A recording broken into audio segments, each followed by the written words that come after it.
Henry Rollins and Charles Bukowski. This is called Been and Done. I've been there.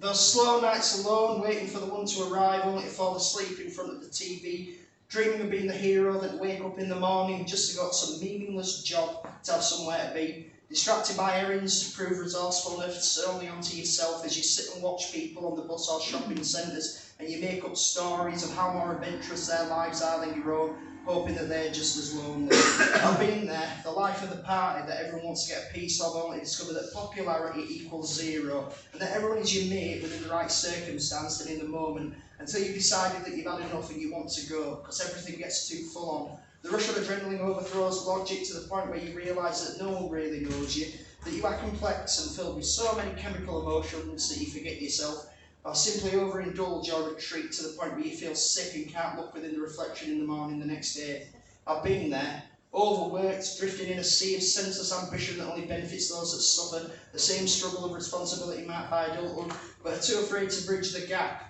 For we are raised not to know any other form of communication but to scream and yell when things don't go our way, to demand, to control everything within our reach, for we are brainwashed into believing we are entitled to everything, and that our actions hold no consequence, for the length of our lives is remembered for its enjoyment and nothing else. I've been there, holding out for something that will never happen, waiting on someone to change their mind, or simply to be in the right place, to be a means to an end, the knight in shining armour who appears at the right point to win when all seems lost. Yet never to be found, for confusion runs thicker than blood these days, and we find to our dismay that we're just as bewildered as everyone else, and those who came before us, as we aim to make it up as we go along through levels of insanity and shades of chaos. I've been there, heartbroken and weary of love's eccentricities, only to find that he's one-sided, selfish and manipulative, knowing full well that it conquers in all that we partake in, to the point where its strength leads to our demise, that we beg for it willingly, all ready to be killed, to feel imbalanced, for we think it gives our existence credit and meaning, although it's as useful as a chocolate fireguard in moments of uncertainty that lead to internal brutality.